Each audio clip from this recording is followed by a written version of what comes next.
আচ্ছা, চ্যাপ্টার 14-এ হচ্ছে প্রথম পার্টটা, মানে যতটুকু আমি এতক্ষণ পর্যন্ত শিখলাম ততটুকু পর্যন্ত বলি। ম্যামের ফার্স্ট ক্লাস যেটা ছিল, ফার্স্ট ক্লাসে ছিল কি কস্ট অফ ক্যাপিটাল দিয়ে আমরা WACC মূলত বের করব। এখন WACC আমরা বের করার হচ্ছে আমরা আমাদের একটা টিপিক্যাল একটা সূত্র কি জানি যে WD মানে weight of debt, cost of debt, এটা হচ্ছে কস্ট অফ ডেটকে আমাদেরকে আফটার ট্যাক্সে নিতে হয়, এই জন্য 1 - T করলাম। Weight of preferred stock, cost of preferred stock, আর এটা হচ্ছে weight of equity, cost of equity, আর এটা হচ্ছে ওয়েট অফ ইকুইটি, আর এটা হচ্ছে কস্ট অফ ইকুইটি। এইটা এখন ওয়েট কিভাবে বের করি, আমার ডেট, প্রেফার্ড স্টক, ইকুইটি সব যোগ করার পর ইন্ডিভিজুয়াল ডেটকে টোটালটা দিয়ে ভাগ করব, প্রেফার্ড স্টককে টোটাল আউটস্ট্যান্ডিংটা দিয়ে ভাগ করবো। এইভাবে করলে আমরা হচ্ছে ওয়েটটা পাই। যেমন তোমাকে যদি আমি একটা ম্যাথ দেখাই, এখানে হচ্ছে দেখো এই যে সূত্রটা দেওয়া আছে এইখানে।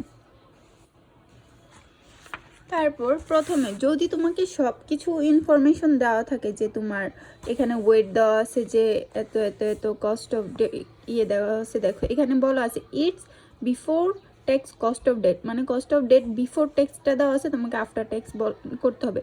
যদি তোমাকে হচ্ছে বিফোর ট্যাক্স বলা নাও থাকে, এইটা দেওয়া থাকে আর মার্জিনাল রেট এত দেওয়া থাকে, তখনও তোমাকে আফটার ট্যাক্স করেই করতে হবে। যদিও তখন বিফোর ট্যাক্স উল্লেখ না থাকবে, তখনও আমাকে এই 1 - Tটা বাদ দিতে হবে যদি কিছুই না বলা থাকে। আর যদি আফটার ট্যাক্সই বলা থাকে তাহলে তো আর কিছু করতে হবে না। যদি এরকম সব ইনফরমেশন দেওয়া থাকে আমি বসায় করে নিতে পারবো। কিন্তু যদি আমাকে এরকম সব আমরা যখন নিজেরা অ্যানালাইসিস করব যে আমার অ্যাভারেজ কস্ট অফ ক্যাপিটাল কত, তখন তো আমাকে সব ইনফরমেশন এরকম ডিরেক্ট দেওয়া থাকবে না, বাকি ইনফরমেশনগুলো আমাদের কি কালেক্ট করতে হবে। এখন এখানে একটা দেওয়া আছে কি, একটা ক্যাপিটাল স্ট্রাকচার দেওয়া আছে, যে ডেট এত, প্রেফার্ড স্টক এত, কমন স্টক এত, টোটাল ক্যাপিটাল এত।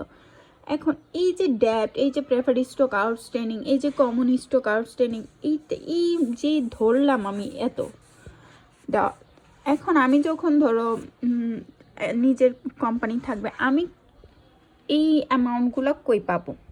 আমি এই অ্যামাউন্টগুলো কি করতে পারি? একটা তো হচ্ছে আমার প্রিডিকশন লেভেল থেকে আসতে পারে, আরেকটা হচ্ছে যে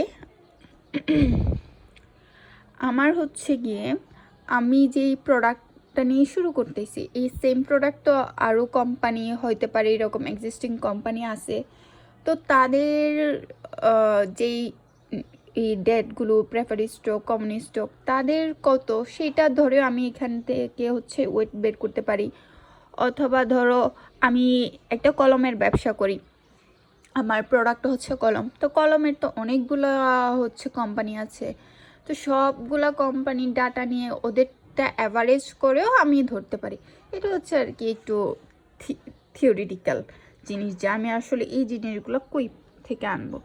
এখন এগুলো তো তুমি জানোই। ম্যাথের ব্যাপারে আসি, যখন ম্যাথ দেওয়া থাকবে এখান থেকে আমরা ওয়েট অফ ডেট কীভাবে বের করব, এই যে 8, 2, 10 সবগুলো যোগ করব 20 দিয়ে, ওয়েট অফ ডেট যেগুলো বের করব 8কে 20 দিয়ে ভাগ করব, ডাব্লিউপি যখন বের করব 2কে 20 দিয়ে ভাগ করব, ডাব্লিউকে যখন বের করব 10কে 20 দিয়ে ভাগ করব, তখন হচ্ছে আমরা ওয়েট পাচ্ছি।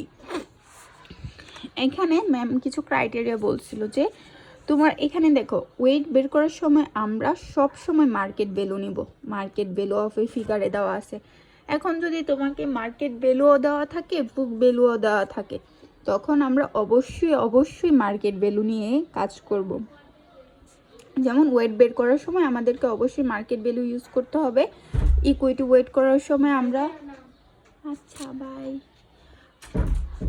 আর ইকুইটি ওয়েট করার সময় আমরা অবশ্যই মার্কেট ভ্যালু নিয়ে কাজ করব, কারণ ইকুইটি মার্কেট হচ্ছে আমরা জানতে পারি যে আমাদের আসলে মার্কেট ক্যাপিটাল কত, কারণ আমরা জানি যে এক একটা প্রাইস কত হয়ে থাকে শেয়ারের, তারপর টোটাল নাম্বার অফ শেয়ারকে ওই প্রাইস দিয়ে গুণ করলে আমরা হচ্ছে ইকুইটির ক্যাপিটালটা পেয়ে যাই।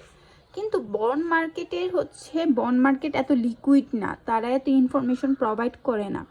তখন হচ্ছে মার্কেট ভ্যালুটা আমার নাও দেওয়া থাকতে পারে। যদি মার্কেট ভ্যালু দেওয়া না থাকে তখন আমরা বুক ভ্যালুটাকেই মার্কেট ভ্যালু হিসেবে ইউজ করি অ্যাজ এ প্রক্সি। ঠিক আছে, যখন বন্ড মার্কেট আসবে তখন যদি মার্কেট ভ্যালু দেওয়া না থাকবে তার বুক ভ্যালুই হবে আমার মার্কেট ভ্যালু। এটা হচ্ছে একটা কনসেপ্ট গেল। তারপরে এই যে এইটা এখানে বের করে দেখাইছি আমি ওয়েটগুলো কিভাবে বের করলাম। তারপর কস্ট অফ ডেটকে নিয়ে ম্যাম অনেক কিছু বলছে। কস্ট অফ ডেটের ক্ষেত্রে হচ্ছে আমরা কতভাবে বের করতে পারি আমাদের কস্ট অফ ডেটটা। এটা হচ্ছে আমার কুপন বন্ডের ক্ষেত্রে এক নিয়ম হয়, কর্পোরেট বন্ডের ক্ষেত্রে এক নিয়ম হয়, তারপর আমার ট্রেজারি বন্ড হলে সেটার এক নিয়ম হয়, তারপর হচ্ছে গিয়ে আবার কি আরেকটা যে কী বলছিল, অ্যামোর্টাইজেশন শিডিউল ইউজ করতে বলছিল। হ্যাঁ, যদি হচ্ছে বলা থাকে যে অ্যামোর্টাইজেশন বন্ড নাকি যদি হয় এত কিছু বিনা থাকলে এত, হ্যাঁ যদি বলে যে ইনস্টলমেন্ট দেন ডিসকাউন্ট করে বের করতে হবে, যদি বলে যে ইনস্টলমেন্ট থেকে তারপর ডিসকাউন্ট করে আমাকে হচ্ছে রেটটা বের করতে হবে, তখন আমরা অ্যামোর্টাইজেশন শিডিউলে যাই। যদি ডিসকাউন্টেড বন্ডের কথা বলা থাকে মানে ট্রেজারি বন্ডের কথা বলা থাকে তখন আমরা হচ্ছে ট্রেজারি বন্ডের সূত্র ইউজ করব। তো এখানে আমরা মূলত 3টা সূত্র শিখবো, একটা হচ্ছে কুপন বন্ড, আর একটা হচ্ছে অ্যামোর্টাইজেশন শিডিউলের মাধ্যমে বের করতে পারবো, আর একটা হচ্ছে ট্রেজারি বন্ডের মাধ্যমে বের করতে পারবো।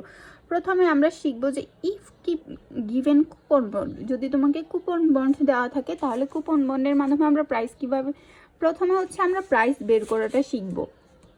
প্রাইস বের করাটা শেখার পর আমরা মূলত চাচ্ছি কি আয়ের মান কত, ওয়াইটিএম কত, অথবা আমার কস্ট অফ ডেটটা কত সেটা বের করা। আগে এই প্রাইস বের করাটা শিখে তারপর হচ্ছে এটা বের করা শিখবো। এখন হচ্ছে তোমার ফর্মুলা কি, P equals to coupon I divided by M 1 minus 1 plus I divided by M summation n minus m plus FB divided by 1 plus I by M nm। এখন I তো আমরা জানি ইন্টারেস্ট রেট, সি হচ্ছে coupon rate. Coupon rate আমরা কিভাবে বের করি, face value into coupon rate divided by M. যদি এম এর কথা কিছু বলা না থাকে আমরা সেমি অ্যানুয়ালি ধরে কাজ করব। সেমি অ্যানুয়ালি মানে এম এর মান হবে 2। আর এটা হচ্ছে ইন্ডেন্সারে লেখা থাকে যে কুপন রেট কি ফিক্সড হবে না ভেরিয়েবল হবে এরকম। আচ্ছা, আই কি আমরা আবার লিখলাম কি, আইকে আমরা ইন্টারেস্ট রেট বলতে পারি, ইল্ড টু ম্যাচুরিটি বলতে পারি, অথবা কস্ট অফ ডেট বলতে পারি, যেটাই বলি না কেন। এম হচ্ছে বছরে কতবার আমরা ইন্টারেস্ট পাবো সেটা, আর এন তো হচ্ছে আমরা জানি নাম্বারস অফ ইয়ার্স।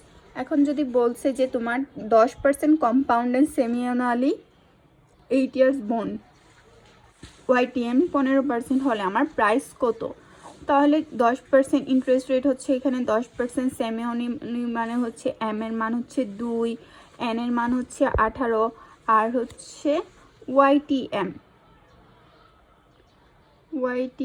হচ্ছে আমার 15, মানে আই হচ্ছে আমার 15, 10% কম্পাউন্ডেড মানে হচ্ছে এখানে হচ্ছে আমার কুপন রেট হচ্ছে গিয়ে 10%। আচ্ছা, তোমাকে আমি এটা করে করে দেখাই, না হলে অসুবিধা হতে পারে।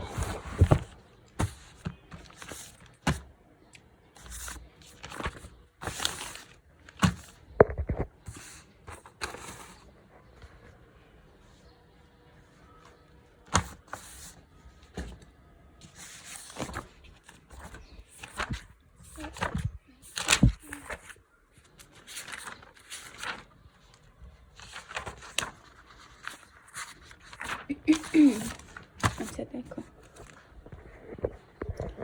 এখন হচ্ছে কি আমরা কি করতেছি, আমাদেরকে বলা আছে কি 10% compound and semi annually 8 years. তাহলে 10% সেমি অ্যানুয়ালি হলে আমার এইখানে কত হচ্ছে, ওয়াইটিএম মানে হচ্ছে আমার আই কত পার্সেন্ট, 15%। তারপর হচ্ছে গিয়ে আমার এম 2, এন 8, আর কুপন হচ্ছে 10%। এটা আমরা কিভাবে বের করি, এটার জন্য আমরা সূত্র শিখছি কি ফেস ভ্যালু, এখানে দেখো ফেস ভ্যালু বলা নাই। যদি আমার ফেস ভ্যালু দেওয়া না থাকে তাহলে আমরা জানি আমাদের বন্ডের ফেস ভ্যালু কত হয়ে থাকে, সাধারণত 1000।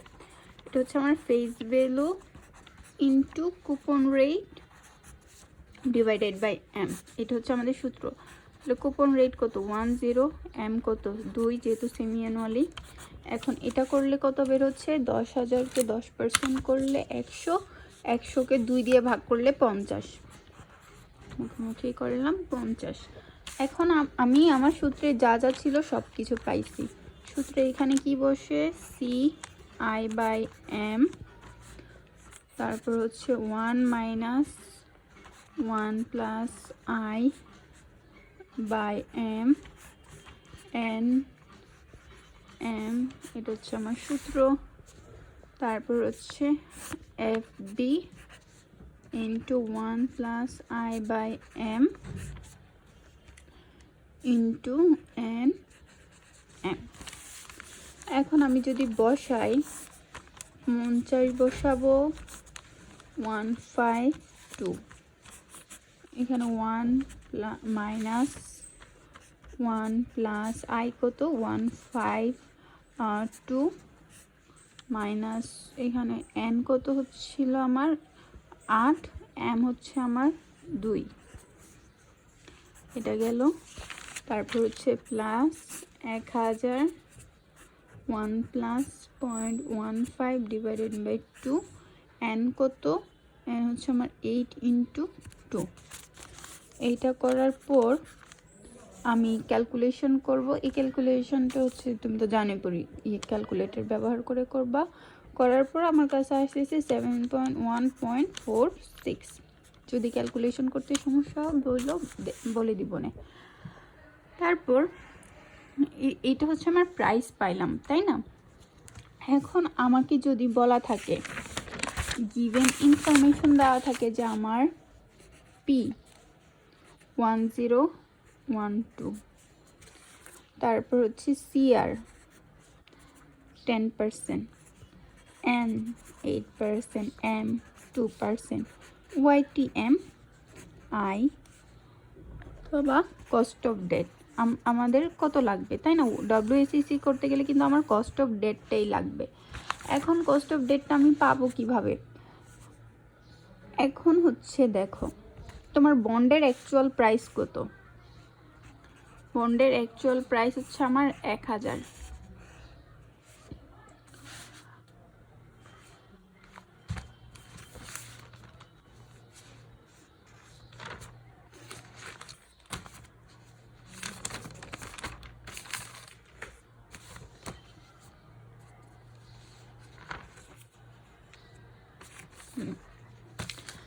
বন্ডের অ্যাকচুয়াল প্রাইস হচ্ছে আমার 1000, আর আমার টার্গেট কত, আমার হচ্ছে 1012।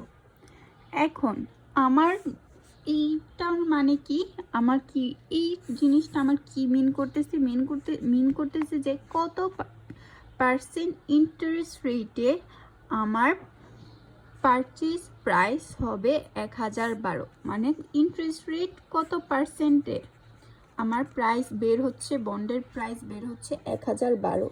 সেটা হচ্ছে আমাকে এখান থেকে ক্যালকুলেট করতে হবে কত পার্সেন্ট ইন্টারেস্ট রেটে আমার প্রাইস হচ্ছে 1012। এখন দেখো, তোমার বন্ডের অ্যাকচুয়াল প্রাইস থাকে হচ্ছে 1000, তোমার মার্কেট ভ্যালু হচ্ছে 1012, তার মানে কি বেশি। এখন আমরা কি জানি যে আমার টার্গেট যদি বেশি হয়ে থাকে, আমরা আই, এই যে আই, তাকে কম ধরতে হয়। কেন কম ধরতে হয়? তার রিজন হচ্ছে প্রাইস আর ইন্টারেস্ট রেটের রিলেশন হচ্ছে ভিন্ন। যদি আমার ইন্টারেস্ট রেট বেশি থাকে আমার প্রাইস হচ্ছে কমে যায়, আর ইন্টারেস্ট রেট যদি কম থাকে আমার প্রাইস বেড়ে যায়। এটা হচ্ছে প্রাইস আর ইন্টারেস্ট রেটের রিলেশন। মানে প্রাইস আর ইন্টারেস্ট রেটের মাঝে হচ্ছে নেগেটিভ রিলেশন বিদ্যমান। তাই আমরা হচ্ছে, যেহেতু আমার 1000 থেকে আমার টার্গেট হচ্ছে 1012তে পৌঁছানো, তার মানে কি আমার টার্গেট বেশি, প্রাইসে আমার বেশি পৌঁছাইতে হবে। সেই জন্য আমি কুপন রেটকে কমায় ধরবো, 10 থেকে কম ধরবো। 8 ধরতে পারি, 7 ধরতে পারি, 9 ধরতে পারি, 10 10 তো আমি ধরবো না, 10 তো হচ্ছে আমার দেওয়াই আছে এখানে। তার মানে 7 8 9 6 10 থেকে আমি কম ধরবো, সেইটা ধরার পর হচ্ছে আমি ইন্টারেস্ট রেটটা পাবো। এইটা করতে হবে আমার, আমি আসলে কখন কত ধরবো যেটা আমি জানি না। এখানে আমরা ইউজ করব by trials and error method. By trials and error method ma'am এখানে বলছিল যে এখানে আমরা ওয়াইটিএম এর মেথড কি ইউজ করব না, কারণ ওটা আমাদের জন্য অ্যাপ্রোপ্রিয়েট হবে না শেখাটা। এই জন্য এখন আমরা ধরবো যে when I equals to 8%, p সমান সমান কত হবে? এখন p সমান সমান কত হবে? এই সূত্রটাতে, মানে এই সূত্রটাতে সব ঠিক থাকবে। এখানে হচ্ছে আমরা 8% ধরবো, 8% ধরে বের করবো যে আমাদের p কত বের হচ্ছে। এখানে যদি আমি 8% বের করি, ধরি, যদি ইন্টারেস্ট রেট 8% ধরি, তাহলে এখানে বের হয় হচ্ছে গিয়ে 1116.52, 1116.52। তার মানে কি এটা 1012 থেকে বেশি। তাহলে আমি 9 ধরি, 9 ধরে দেখি কত। 9 যখন ধরছি তখন হচ্ছে আমার 1056.17।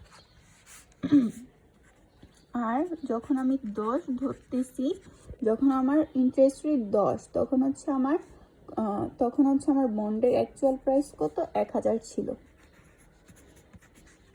1000। তার মানে আমার জিনিস, মানে হচ্ছে আমি তো বের করতে চাইতেছি না কত পার্সেন্ট ইন্টারেস্ট রেটে আমার প্রাইস 1012। তার মানে এই দুইটার ভিতরে হচ্ছে আমার 1012 আছে, রাইট? এই দুইটার ভিতরে হচ্ছে আমার 1012 আছে। তাহলে আমরা বাই আইআর সূত্র ইউজ করি, বাই ইন্টারপ্রিটেশন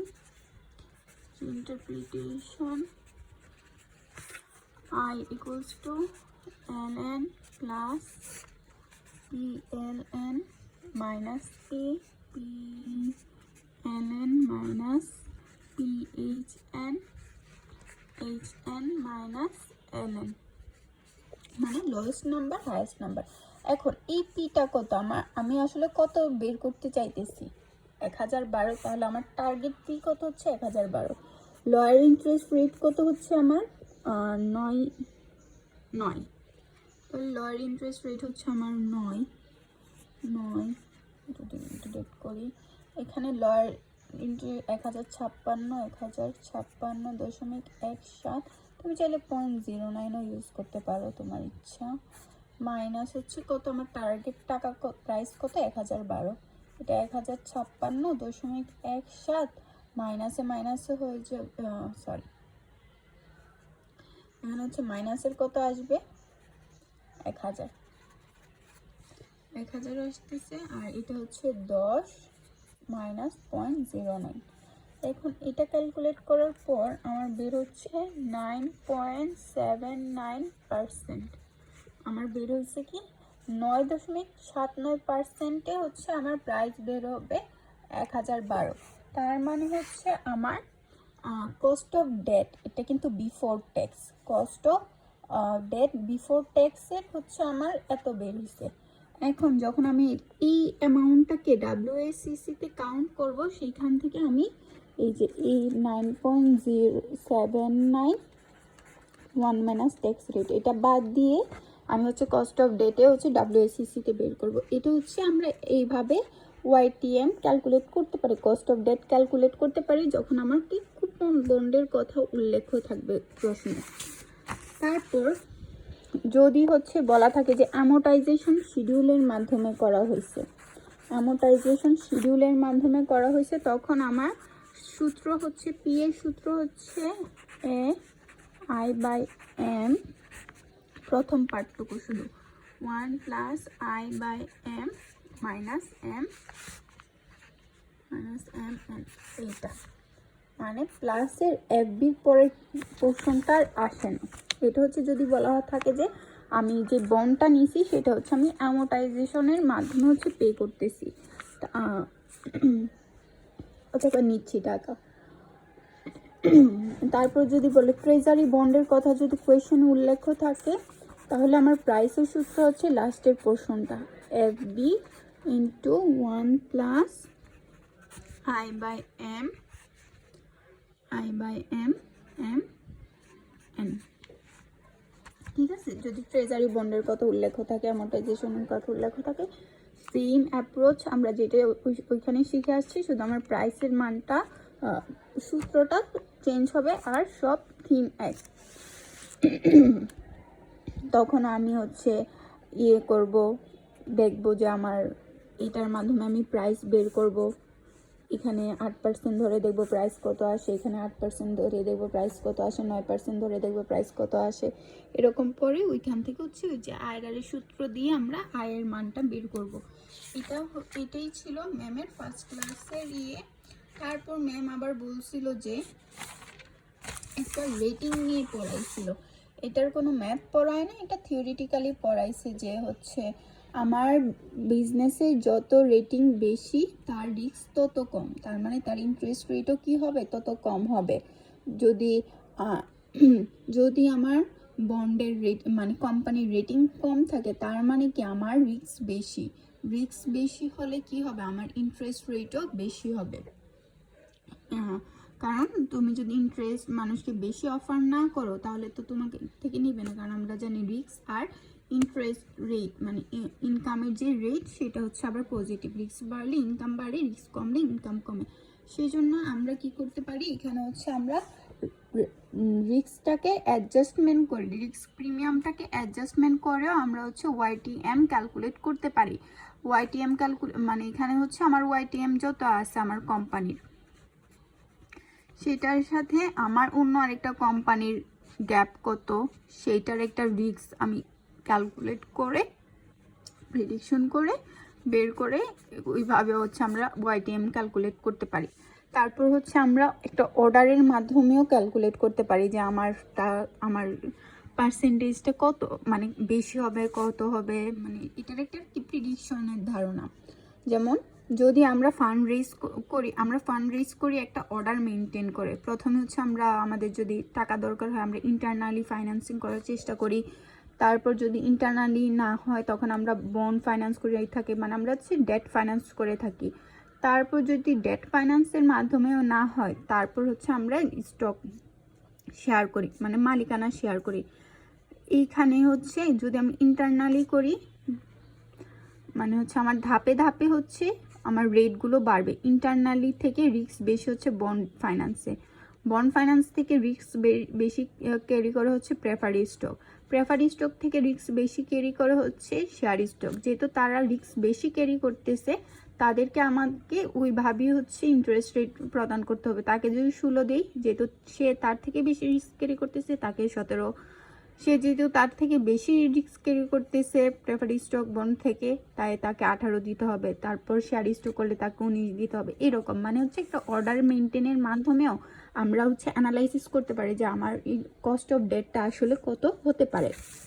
এটা একটা থিওরিটিক্যাল টার্ম ছিল। অফার করছি রিস্ক তত বেশি, high cost of equity risk সব থেকে বেশি কমে যাচ্ছে। এটাই হচ্ছে মেইন হচ্ছে YTM এর কনসেপ্ট, যে আমি কিভাবে কস্ট অফ ডেটটাকে ক্যালকুলেট করতে পারি। এখন সেকেন্ডটা তো দেখি বই আর কিছু আছে নাকি কস্ট অফ ডেটে।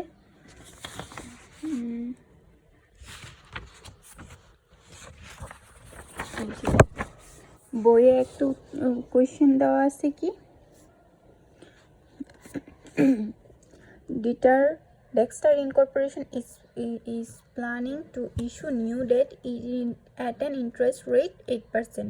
Dexter has a 40% marginal Federal plus tax rate. What is cost of debt of equity?